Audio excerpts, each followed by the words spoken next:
kita akan kembali lagi diperlihatkan dengan Xiao Yan yang pada saat ini duduk bersila dan tidak menanggapi keempat sosok yang marah-marah. Xiao Yan pada saat ini memutuskan untuk segera memasuki pagoda pemurnian ke lantai 14 yakni Taman Lingpo. Begitu Xiao Yan memasukinya, Xiao Yan pada saat ini melihat bahwa bahan obat yang Xiao Yan tanam di tanah hitam sudah matang. Setelah diperiksa, Xiao Yan bahkan lebih terkejut lagi begitu mengetahui bahwa bahan obat tersebut baru saja tumbuh. Namun meskipun begitu, untuk bisa dipetik masih membutuhkan waktu hingga ratusan tahun. Xiao Yan pun bergumam bahwa tempat ini sangat bagus dan hal ini cukup lumayan. Dengan cara ini Xiao Yan akan bisa membuat lebih banyak saringan ramuan yang ditugaskan dari alam dewa kekacauan. Xiao Yan juga tidak akan lagi dibatasi oleh bahan obat yang minim. Xiao Yan juga bisa menyempurnakan obat-obatan dan melalui transaksi dengan Qi Xiao Yan mungkin akan dapat menukar banyak harta tidak terduga. Xiao Yan telah melakukan transaksi dengan Qi menggunakan pil tubuh iblis sebagai ganti pil detoksifikasi tingkat dewa.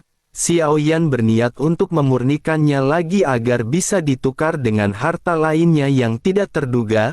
Xiao Yan pada akhirnya mulai mengumpulkan bahan obat yang telah mencapai batasnya. Selanjutnya Xiao Yan mengeluarkan cangkul hitam dan mulai lanjut menggali lubang. Xiao Yan menanam obat dan dengan kekuatannya pada saat ini Xiao Yan tidak lagi kesulitan mengayunkan cangkul dan menanam obat. Xiao Yan menggali lebih dari belasan lubang berturut-turut dan mulai menanam benih untuk memurnikan pil tubuh iblis. Xiao Yan lanjut bergumam bahwa pada saat ini ada cukup bahan obat untuk memurnikan pil pemecah racun Tianling. Pil ini juga perlu dimurnikan untuk mencegah seorang kultivator yang bergerak di bidang racun. Segera setelah itu Xiao Yan pada akhirnya keluar dari pagoda pemurnian dan Xiao Yan perlahan membuka matanya. Selanjutnya Xiao Yan mengangkat tangannya dan melambai dan begitu melihat hal ini keempat sosok yang berada di dalam tirai cahaya tiba-tiba merasa bahagia. Mereka mengira Xiao Yan akan segera memasuki tirai cahaya. Tetapi di saat berikutnya semua orang mulai kembali marah karena Xiao Yan melambaikan tangannya untuk mengeluarkan kuali. Xiao Yan lanjut menyiapkan beberapa bahan obat dan di bawah tatapan keempat sosok tersebut Xiao Yan berencana untuk memurnikan beberapa pil pemecah racun Tianling. Nyala api pun seketika menyala dan Xiao Yan memurnikan bahan obat yang ada. Keempat sosok pada saat ini hanya bisa menunggu. Mereka menghela nafas dalam-dalam karena ini adalah pertama kalinya mereka menghadapi situasi seperti ini. Mereka berempat tidak lagi bisa menahan emosi mereka dan mereka benar-benar merasa cemas serta marah. Tetapi tidak ada yang bisa mereka lakukan terhadap Xiao Yan. Mereka hanya bisa melihat api yang berkobar di platform tempat Xiao Yan duduk. Bahan obat yang tidak terhitung jumlahnya berterbangan di dalam api dan keterampilan ini benar-benar mengejutkan mereka. Tetapi meskipun begitu mereka juga pada saat ini tidak bisa menyembunyikan kecemasan masing-masing. Setelah menunggu lama aroma obat ramuan Xiao Yan juga pada saat ini segera menyebar di atas platform. Si bongkok pada saat ini segera berkata kepada Xiao Yan apakah pemurniannya telah selesai. Jika begitu permasalahannya maka dirinya bisa mengeluarkan token iblis keabadian kuno untuk memasuki tirai cahaya. Xiao Yan pada saat ini tidak menanggapi si pria terlebih lagi Xiao Yan baru saja memurnikan satu pil pemecah racun Tianling. Tentu saja ini tidak cukup dan Xiao Yan terus-menerus menyempurnakannya. Adapun suara-suara di samping terkadang mereka mengutuk terkadang membujuk hingga mereka pada akhirnya sepenuhnya menjadi tenang. Xiao Yan pada akhirnya menghabiskan semua bahan obat di tangannya dan berhasil menyempurnakan total 5 pil pemecah racun Tianling berkualitas dewa.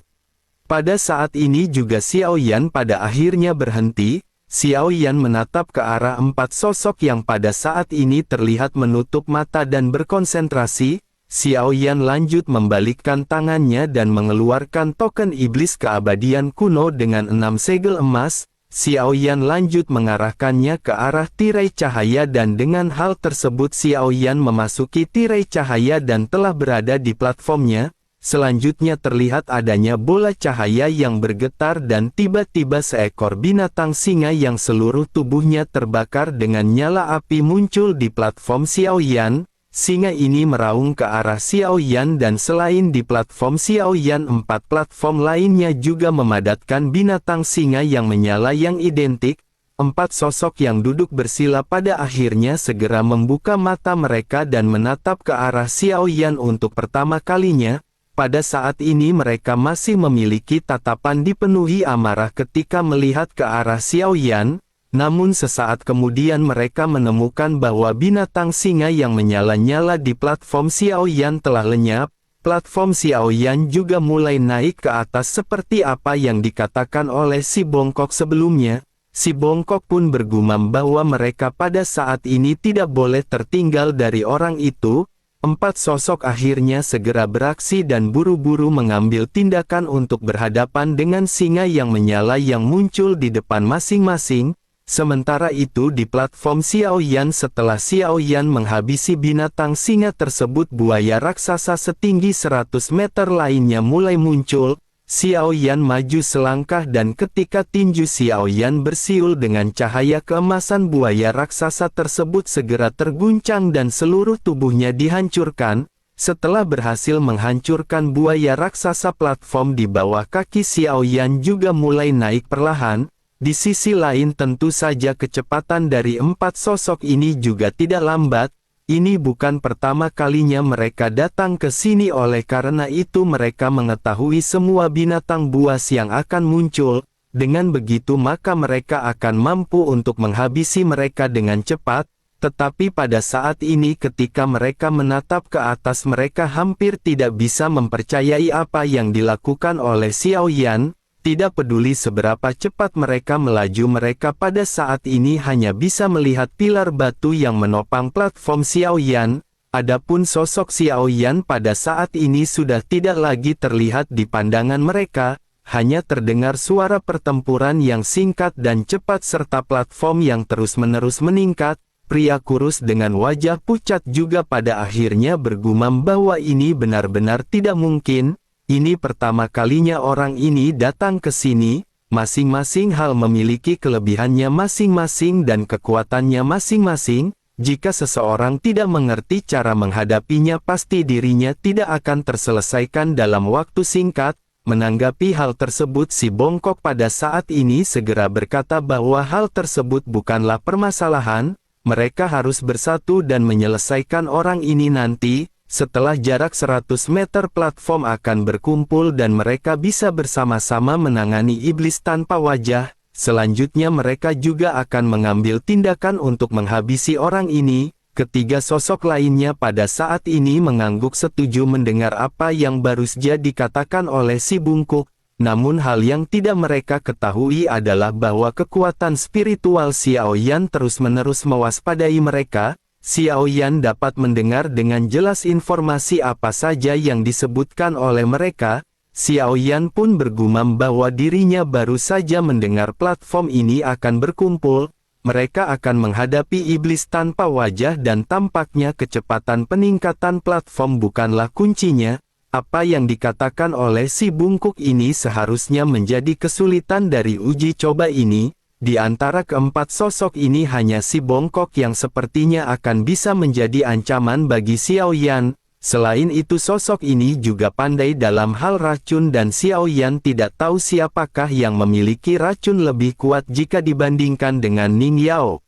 Xiao Yan pun menghela nafas dan Xiao Yan terus-menerus menghancurkan banyak monster yang muncul di platform Xiao Yan. Pada akhirnya Xiao Yan memutuskan untuk duduk terdiam dan bergumam bahwa 20 binatang buas telah dihabisi Xiao Yan. Mereka memiliki penampilan berbeda dan semuanya belum pernah dilihat oleh Xiao Yan. Selain itu sepertinya Xiao Yan juga telah mencapai jarak 100 meter seperti apa yang dikatakan oleh si bongkok. Sementara itu di sisi lain 4 platform dari 4 sosok yang ada hanya mencapai setengah dari jarak yang telah ditempuh oleh Xiao Yan. Xiao Yan berpikir bahwa Xiao Yan pada saat ini masih memiliki waktu dan Xiao Yan berniat untuk memurnikan ramuan, namun Xiao Yan menoleh ke sekeliling untuk menatap ke arah pilar cahaya terlebih dahulu. Xiao Yan bergumam bahwa pilar Tianjun ini pasti sebuah harta karun. Xiao Yan tidak tahu apakah keberadaannya benar atau tidak. Xiao Yan juga tidak tahu apakah harta karun ini bisa diambil setelah Xiao Yan mendapatkannya. Begitu selesai berbicara sambil menunggu, Xiao Yan pada akhirnya langsung mengeluarkan kuali obat dan terus melakukan pemurnian. Xiao Yan pada saat ini berniat untuk memurnikan pil yang dipercayakan oleh nomor 4. Ini adalah pil 9 naga yang sejati. Ramuan ini tidak terlalu rumit dan hanya bahannya saja yang memang terlihat agak tidak sedap dipandang mata. Xiao Yan lanjut mengeluarkan bahan obat yang diperlukan untuk memurnikan pil naga yang sejati. Nyala api pun terus meningkat dan bahan obat pada saat ini terus-menerus dimurnikan oleh Xiao Yan. Pemurnian ramuan tingkat dewa ini menjadi semakin akrab dan menjadi makin mudah untuk dimulai Xiao Yan. Bersamaan dengan hal tersebut, platform dari 4 sosok yang ada juga secara bertahap mulai naik. Ketika mereka melihat Xiao Yan di platform dan mulai memurnikan bahan obat, mereka pada saat ini tampak benar-benar dipenuhi dengan pembuluh darah di kening masing-masing. Sementara itu Xiao Yan pada saat ini hanya fokus dengan apinya sendiri dan Xiao Yan terus-menerus mengendalikan bahan obat untuk dimurnikan ke dalam api. Xiao Yan tampak tidak pernah menanggapi serius keempat sosok ini. Si bongkok di kejauhan pada saat ini terlihat sangat marah dan berteriak bahwa orang ini benar-benar memulai memurnikan obat lagi. Begitu selesai berbicara, sosoknya memandang ke arah 3 sosok yang tersisa dan segera memberikan instruksi. Sosoknya berkata bahwa tidak lama lagi platform akan segera digabungkan. Pada saat itulah mereka akan mengambil tindakan bersama untuk menghabisi orang tercela ini. Mereka pada saat ini mengangguk dan mereka bisa merasakan bahwa Xiao Yan hanyalah langkah ke-7 keabadian Kaisar.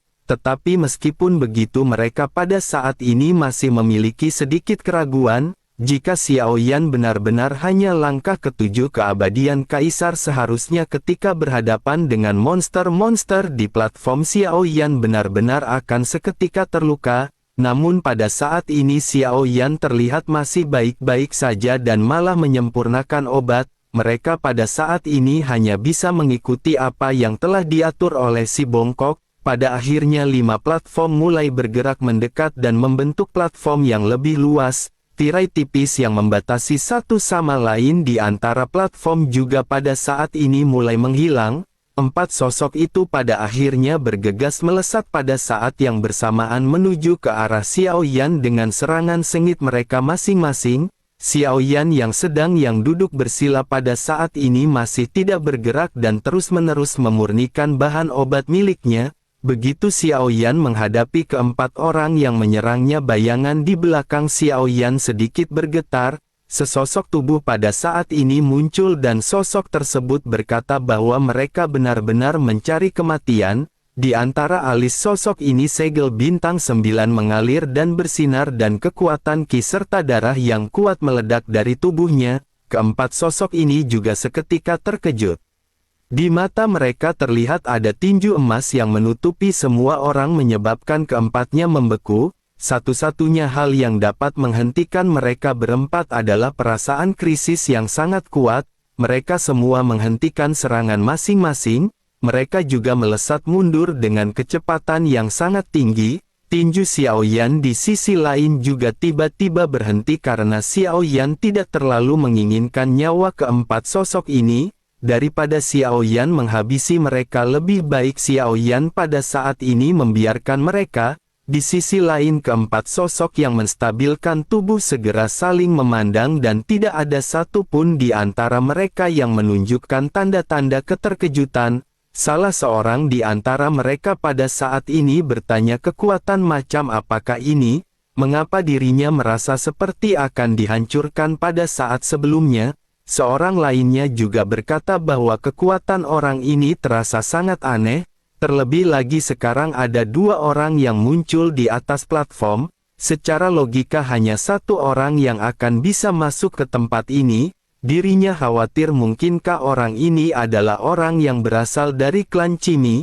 Menanggapi hal tersebut si bongkok berteriak agar mereka jangan berbicara omong kosong. Walaupun klan Chimi dapat memiliki klon tetapi mereka sudah lama tidak ada di dunia ini. Menanggapi hal tersebut salah seorang lainnya pada saat ini sedikit terdiam dan bergumam hanya keluarga klan Chimi yang bisa membentuk klon. Selain itu mereka juga bisa menggabungkan klon dengan tubuh aslinya menjadi satu. Bersamaan dengan sosok-sosok ini yang berbincang-bincang pada akhirnya di tengah-tengah platform muncul bola daging hitam besar dengan bentuk yang aneh. Bola ini sepertinya berisi anggota tubuh yang patah dan bola tersebut terus menggeliat dengan aura iblis. Tanpa sadar keempat sosok yang ada menoleh dan bergumam serempak ketika menyebutkan bahwa ini adalah iblis tanpa wajah. Si bongkok juga segera berkata bahwa mereka pada saat ini jangan gegabah. Jika mereka dikalahkan maka mereka harus menunggu uji coba berikutnya dimulai. Mereka pada saat ini benar-benar harus bisa menyelesaikan tantangan ini. Sosok lainnya pada saat ini segera berkata jika begitu permasalahannya apa yang harus mereka lakukan dengan orang itu. Keempatnya lanjut memandang ke arah Xiao Yan dengan ekspresi bermasalah dan mereka pada saat ini menggertakkan gigi masing-masing. Di kejauhan pada saat ini bola daging hitam di platform kembali menggeliat dan membentuk tubuh dengan 6 lengan. Sosoknya juga memiliki 6 kaki dengan 3 kepala. Namun 3 kepala ini tidak memiliki wajah seperti namanya iblis tanpa wajah atau Faceless Demon. Tubuh iblis ini benar-benar dipenuhi dengan energi jahat yang sangat padat di sekelilingnya.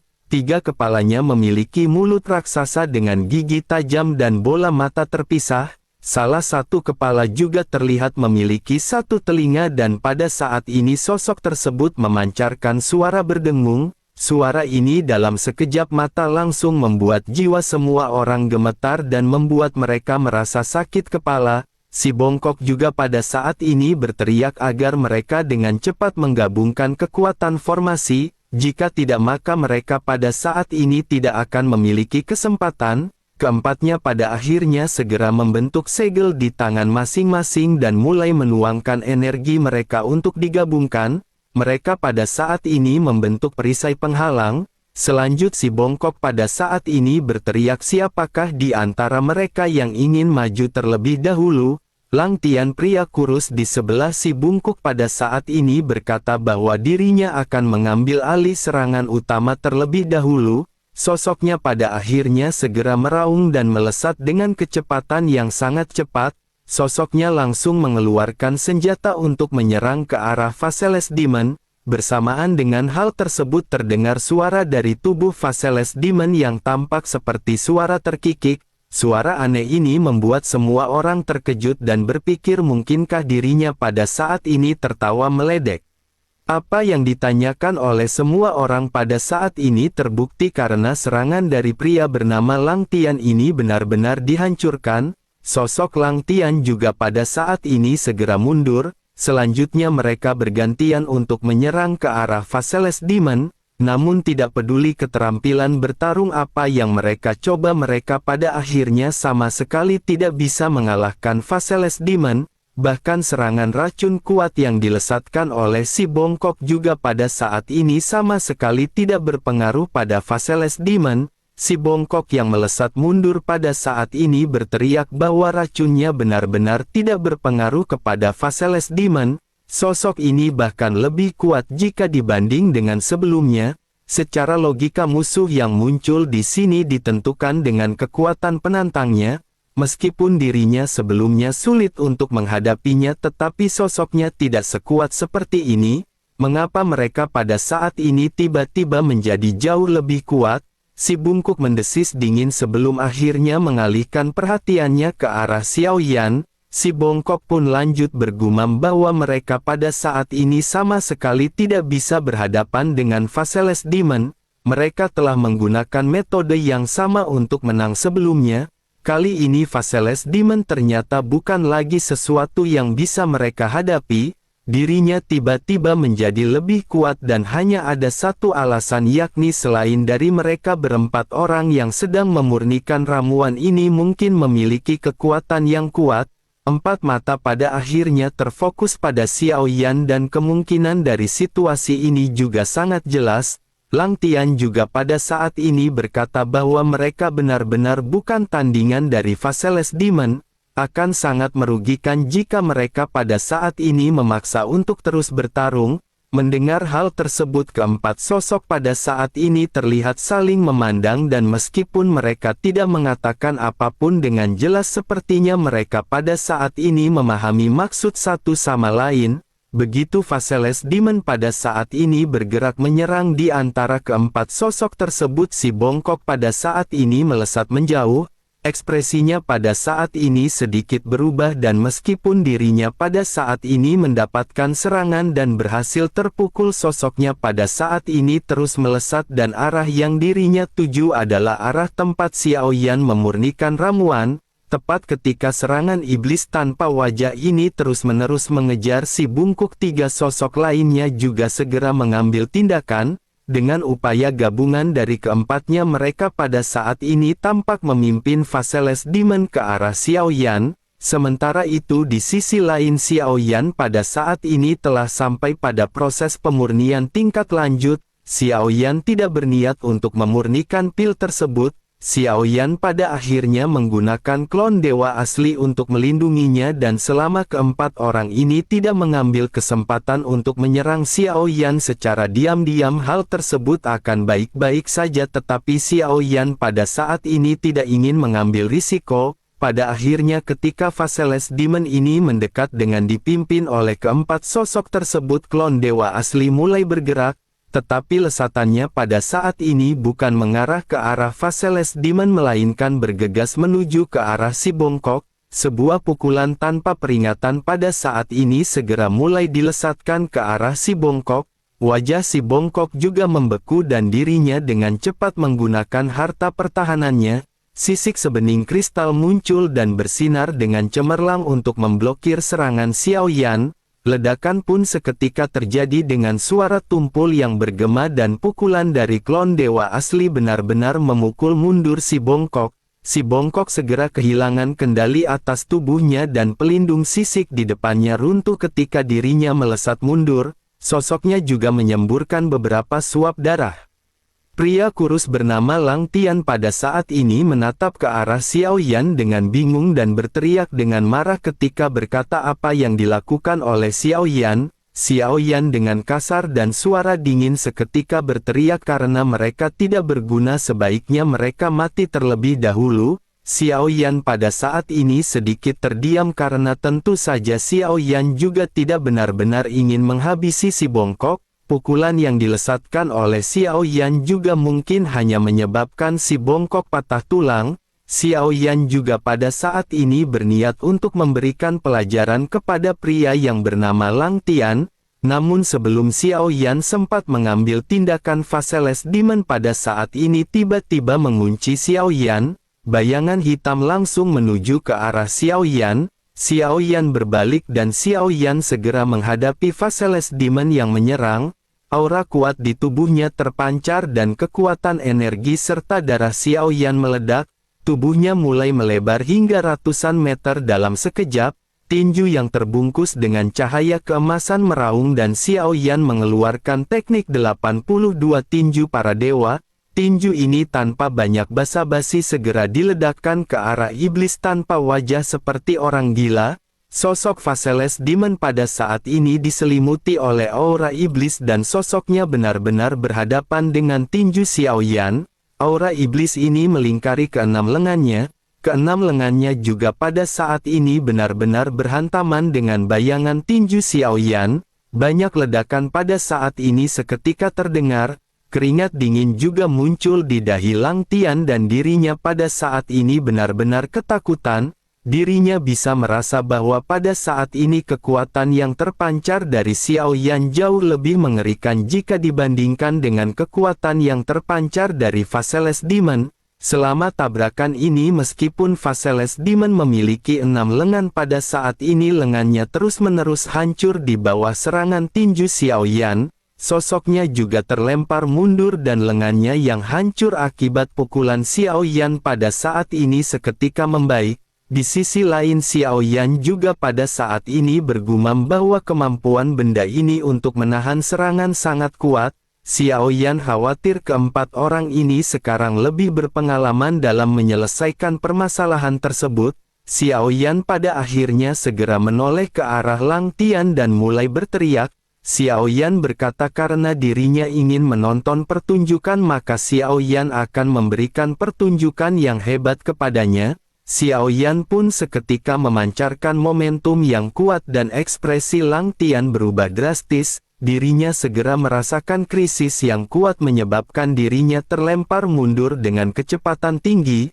Lang Tian pada saat ini tahu bahwa jika dirinya tidak mengambil tindakan kepada monster tersebut Lang Tian akan dihajar habis-habisan oleh Xiaoyan. Sosoknya pada akhirnya berteriak bahwa dirinya tahu bagaimana cara mengatasinya. Dirinya berharap saudara akan memberinya kesempatan. Dengan krisis yang kuat ini meskipun dirinya merupakan dewa keabadian pada saat ini dirinya masih bisa dihabisi Xiaoyan. Bagaimanapun untuk mencapai titik ini dirinya telah berkorban terlalu banyak dan mengalami terlalu banyak hal dalam hatinya yang tidak bisa dilepaskan. Menanggapi perkataan Lang Tian ini Xiaoyan pada akhirnya berkata bahwa mereka bisa mengurus monster tersebut. Jika mereka tidak bisa menghadapinya maka Xiaoyan lah yang akan mengurus mereka. Klon dewa asli pada akhirnya pada saat ini hanya standby untuk melindungi Xiaoyan. Namun pada saat ini si bongkok menunjukkan ekspresi kejam di wajahnya dan sosoknya mengangkat telapak tangannya untuk menyerang ke arah Xiaoyan. Klon dewa asli pun menoleh dengan tajam dan Xiaoyan pada saat ini segera memperhitungkan situasinya. Xiaoyan segera membentuk teratai api yang pada saat ini langsung dilemparkan ke arah sosok si bongkok. Teratai api pun membengkak membentuk badai dan pada saat ini memancarkan aura yang begitu kuat. Si bongkok pada saat ini melesatkan telapak tangannya, lautan api melonjak dan menyebar dan kekuatan dari racun si bongkok pada saat ini tersebar. Dirinya memblokir tubuhnya dengan lengannya dan bersamaan dengan hal tersebut meskipun ekspresinya tampak terlihat terkejut namun tubuhnya seketika bersinar dengan 5 warna. Ini adalah 5 racun mematikan yang mengandung kekuatan aturan ketika dirinya menahan ledakan kekuatan Angry Buddha Lotus Flame. Tiba-tiba terdengar suara gemuruh dan ledakan ketika Xiaoyan mengeluarkan teknik jari penghancur bintang. Lautan api yang dipenuhi dengan cahaya keemasan pada saat-saat ini langsung berguncang. Angin badai emas melingkari satu jari yang pada saat ini perlahan terbentuk. Selanjutnya jari ini langsung menunjuk ke arah si bongkok yang mengeluarkan energi beracun. Kekuatan jari ini sungguh menakjubkan dan ukurannya hampir menutupi setengah platform. Meskipun si bongkok pada saat ini terkejut tetapi ada ekspresi tekad di kedalaman matanya, dirinya mengangkat tangannya dan sebuah kuali persegi mulai menderu. Kuali ini lanjut melebar hingga ukuran ratusan meter tetapi jika dibandingkan dengan jari penghancur bintang milik Xiaoyan kuali ini bahkan tidak sebesar kuku jari yang dilesatkan oleh Xiaoyan. Benturan pada akhirnya seketika terjadi dengan jadi penghancur dewa yang diselimuti oleh 3 api berwarna berbeda. Serangan racun dari si bongkok pada akhirnya benar-benar dapat diselesaikan dengan mudah oleh Xiaoyan. Xiaoyan juga pada saat ini berniat untuk mengantisipasi racun dari si bongkok. Klon dewa asli pada saat ini mengeluarkan pil pemecah racun Tianling dan begitu dirinya hendak melemparkannya ke dalam mulutnya tiba-tiba pada saat ini bayangan hitam dari Faceless Demon segera meraung ke arah Xiaoyan. Xiaoyan mendengus dingin dan mengangkat tangannya sebelum akhirnya berteriak bahwa makhluk ini benar-benar berisik. Tiba-tiba pada saat ini telapak tangan raksasa juga muncul dan mulai dilesatkan ke arah Faceless Demon. Si bongkok pada saat ini tampak memiliki ekspresi meledek dan bersiap mengambil kesempatan untuk menyerang Xiaoyan. Di sisi lain Lang Tian pada saat ini berteriak kepada si bongkok yang bernama Meng Bei. Sosoknya berkata sebaiknya saudara Meng Bei pada saat ini menghentikan pergerakannya. Mereka di sini semua untuk mencari keberuntungan. Mengapa mereka harus bertarung sampai mati dan jika begitu permasalahannya keuntungannya akan lebih sedikit jika dibandingkan dengan kerugian yang akan mereka dapatkan? Lang Tian pada saat ini tampaknya dapat melihat dengan jelas bahwa Xiao Yan ini adalah sosok yang sangat kuat. Sosoknya bukan lagi sesuatu yang bisa mereka tandingi meskipun mereka bekerja sama. Adapun kekuatan ketiga sosok yang tersisa sesungguhnya belum sampai di tingkat keabadian dewa. Pada kenyataannya mereka hanya setengah langkah menuju keabadian para dewa. Di sisi lain mendengar apa yang dikatakan oleh Lang Tian pada akhirnya sosok si bongkok tidak lagi mengambil tindakan. Namun meskipun begitu ekspresinya pada saat ini masih dipenuhi dengan niat membunuh ketika menatap ke arah Xiao Yan. Mereka pada akhirnya menatap ke arah sosok yang dijepit di dalam tangan raksasa klon dewa asli. Namun tepat ketika mereka berempat terkejut seberkas cahaya tiba-tiba muncul di peron. Dalam sorotan cahaya tersebut sesosok yang tampak aneh pada saat ini muncul. Keempatnya tanpa sadar bergumam bahwa ini adalah Raja Iblis bermata empat. Salah seorang di antara mereka lanjut berkata mengapa sosok ini muncul lebih awal. Jika mereka menyelesaikannya satu persatu masalah ini tidaklah besar, tetapi karena mereka muncul lebih awal maka situasinya akan lebih buruk. Lang Tian juga pada saat ini bergumam bahwa Faceless Demon saja pada saat ini setelah menjadi semakin kuat, dengan kemunculan Raja Iblis bermata empat ini juga maka mereka akan semakin sulit untuk dihadapi. Lang Tian pun buru-buru menoleh ke arah Xiao Yan dan berkata bahwa dirinya khawatir saudara pada saat ini perlu bergabung. Kekuatan Raja Iblis bermata empat ini bahkan lebih kuat daripada Faceless Demon. Bahkan jika mereka mencoba yang terbaik untuk bergabung mereka tidak akan bisa menghabisinya bersama-sama. Menanggapi hal tersebut Xiao Yan tiba-tiba berkata apakah sebenarnya cobaan di sini? Apakah sesungguhnya yang bisa diperoleh pada akhirnya? Lang Tian pun segera mengerutkan kening dan balik bertanya apakah saudara benar-benar tidak tahu apa yang akan didapatkan di sini? Xiao Yan mendengus dingin dan berkata sebaiknya dirinya berhenti berbicara omong kosong. Lang Tian pun segera menjelaskan bahwa pilar Tianjun ini adalah salah satu dari 3 harta besar klan Qimi. Konon harta tersebut memang ada dan setelah dikenali harta tersebut bisa diambil. Xiao Yan pun kembali bertanya apakah mereka akan bisa membawanya pergi dari gerbang kuno. Lang Tian pada saat ini mengangguk dengan cepat menanggapi apa yang baru saja dikatakan oleh Xiao Yan. Sementara itu di kejauhan di luar gerbang kuno di atas kompas Yu Yan bergumam pada dirinya sendiri bahwa ini tidak cukup. Ini masih belum cukup dan dirinya harus membuatnya merasa lebih tidak nyaman lagi. Kembali ke Xiao Yan yang pada saat ini benar-benar menghadapi perubahan yang mendadak. Pupil mata keempat sosok terkecuali Xiao Yan pada saat ini menyusut tajam. Si bongkok juga pada saat ini berangsur-angsur menjadi semakin tenang dan tampaknya sosok tersebut masih mencari cara untuk berhadapan dengan monster-monster ini. Namun bersamaan dengan hal tersebut ada getaran lainnya yang pada saat ini bersumber dari peron. Selain Faceless Demon dan Iblis bermata empat pada saat ini 2 sosok kembali muncul. Xiao Yan memusatkan pandangannya ke arah sumber cahaya dan menemukan bahwa 2 sosok ini sangat mirip dengan Wan Ji yang telah dimusnahkan sebelumnya. Xiao Yan pun mengerutkan kening dan jumlah musuh pada saat ini benar-benar meningkat dari 1 menjadi 4. Kekuatan keempatnya juga tidak biasa. Setidaknya Faceless Demon dan Iblis bermata empat ini memiliki kekuatan di tingkat langkah pertama keabadian para dewa. 2 sosok yang baru saja muncul ini bahkan lebih kuat dan Xiao Yan merasa bahwa mungkin keduanya adalah keabadian para dewa penjaga warung Bude Yanti agar bebas dari preman kampung.